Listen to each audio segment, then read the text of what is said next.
Olá, seja muito bem-vindo ao nosso terceiro monólogo sobre cerâmicas. E aqui vamos dar continuidade às cerâmicas à base de silicato. Vamos falar aqui resumidamente de vidros, vitrocerâmicas e métodos de processamento de vidros. Vamos lá! No vídeo anterior, nós falamos que alguns óxidos, como o óxido de boro e os óxidos de cálcio e sódio, diminuem a temperatura de amolecimento do vidro. Mas o que é essa temperatura?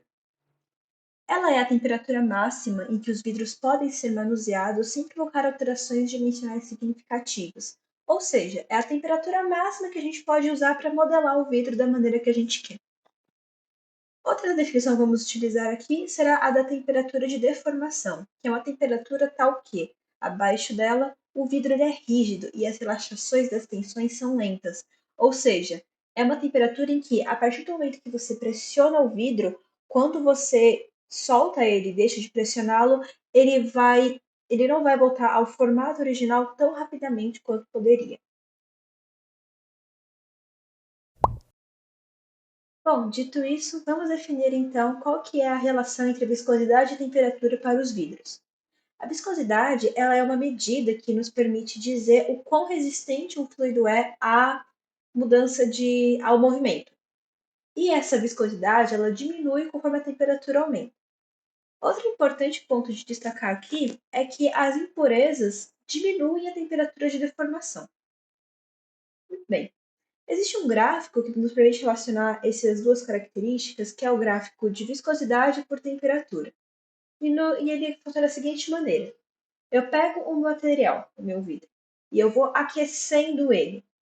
Ele vai começar a entrar no estado de líquido pastoso, ou seja, aquele estado de superresfriamento, na temperatura de deformação.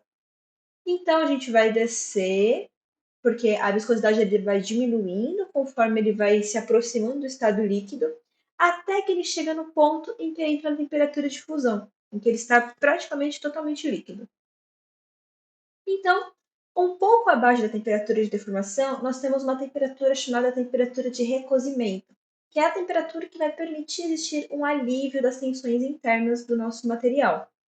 E em algum intervalo entre o recozimento e a fusão, nós vamos ter a faixa de operação do nosso vidro. Muito bem. Eu falei agora há pouco da temperatura de recozimento, mas por que eu falei disso? Vamos descobrir agora quando falamos de tratamento térmico dos vidros. Existem dois tipos de tratamento térmico, o recozimento e a têmpera. O objetivo do recozimento é eliminar as tensões internas resultantes do resfriamento rápido do nosso material, ou seja, evitar que algumas partes do nosso vidro fiquem tensionadas quando a gente for fazer a modelagem dele. E funciona como? A gente vai primeiro aquecer o vidro até a temperatura de recozimento e depois resfriar esse material lentamente. Dessa maneira, essas tensões internas vão se dissipando. O segundo tratamento térmico, a têmpera, tem como objetivo aumentar a resistência mecânica do nosso material. E vai funcionar assim: a gente aquece o nosso material acima da temperatura de transição vítrea e abaixo da temperatura de amolecimento. E depois nós resfriamos esse material. Muito bem. Além dos vidros, nós temos uma outra cerâmica especial que são as vitrocerâmicas. Bom, já sabemos pelo nome que ela tem uma certa relação com os vidros. E que relação é essa? Se a gente pega o vidro e cristaliza ele com algum processo de tratamento térmico, nós teremos então as vitrocerâmicas, que é mais ou menos o vidro que não é amorfo. É um jeito de definir. E ele é formado por policristalinos de grãos finos. Muito bem, como último assunto desse monólogo, vamos falar sobre processamento de vidros. E para isso nós vamos usar os métodos de conformação. O que é a conformação? São os métodos que a gente vai usar para modelar o vidro para um dado uso requerido, seja por alguma fábrica, alguma empresa, enfim. E geralmente, o que a gente faz nos métodos de conformação?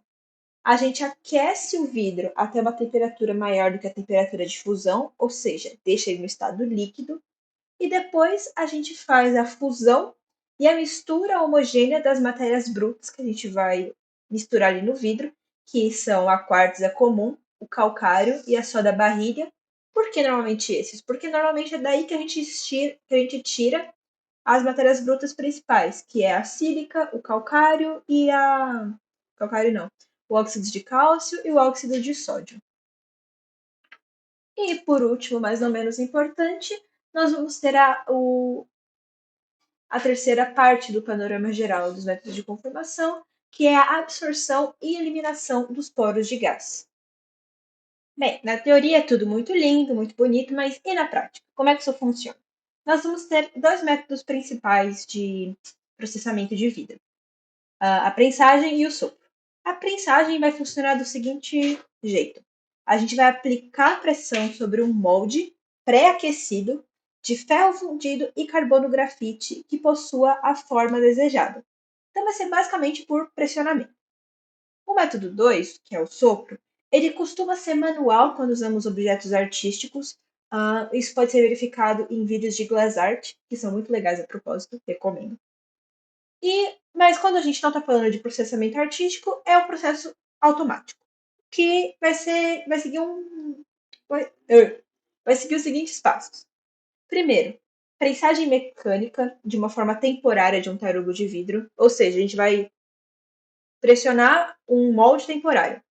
Depois a gente vai inserir a peça nesse molde temporário e depois no molde de sopro ou acabamento. E por último, a gente vai fazer a conformação forçada segundo os contornos do molde, devido à pressão e injeção de ar. Além desses dois métodos, também existe o método de estiramento e o método de estiramento de fibra de vidro. Mas isso não será abordado aqui. Bem, por esse vídeo é isso. Espero que tenham gostado.